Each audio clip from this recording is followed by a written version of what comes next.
what does the day look like for someone that is running? I believe right now you're doing at around 120,000. What does day to day look like? Because sometimes people think that owning an agency is this glamorous lifestyle. I know for me at Mhm. least, it's not fun at all. Like I mean, I love the game of it, but there's nothing glamorous about it. It's Mhm. like you in your room or your office in front of a computer. So I'm curious what a day to day for you looks like for someone running an agency this size. Yeah. I mean, yeah, at this point, like you said, like we're closing in on 120, 150K a month in recurring revenue, which is amazing. Now, like I said, obviously I've spent, I think, like I said, close to 65,000 this year in terms of education, masterminds, et cetera, things like this.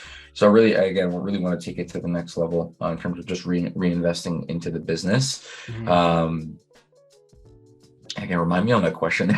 What does a day to day look like? Because I Yeah, seen so I think you were up working what just 7 hours. I was looking at your story before we got on this call.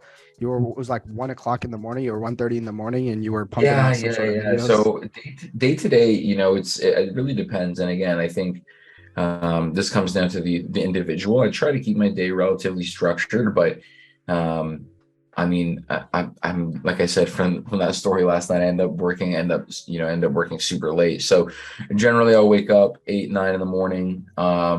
Get to work. Where again, at this point, we have a full service delivery team, and I'm basically not doing anything on the delivery side Mhm. outside of management, and just kind of like checking in with the heads of the departments, whether it's paid ads or emails, and CRO, et cetera. So again, at this point, it's more so management and steering the ship in terms of building better SOPs and just like having our team be more efficient. One thing I learned, especially from agency founders, is bigger isn't always better in terms of team, and that For can cause a sure. lot of inefficiencies and um, a lot of expenses, right? So especially now with AI, we're really trying to figure out how can we best utilize this for our team, seriously utilize this and take this to the next level where again we can be as efficient as possible, where again we can start utilizing these tools as basically 3, 4, 5 extra team members without the cost of adding them to do so, but doing it efficiently, obviously.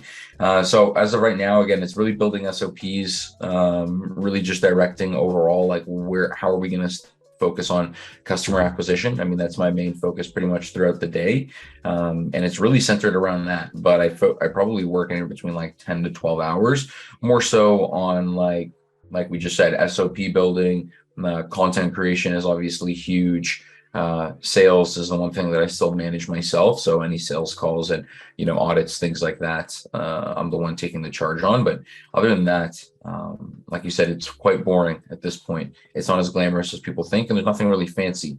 I mean, there's nothing fancy about watching calls from our sales team and just like watching their Loom recordings, things like Mhm. that, and then building SOPs. And like you said last night, I'm re-recording our onboarding for probably the 15th time and doing this in 3 years. Again, just making sure that it's up to date Yep.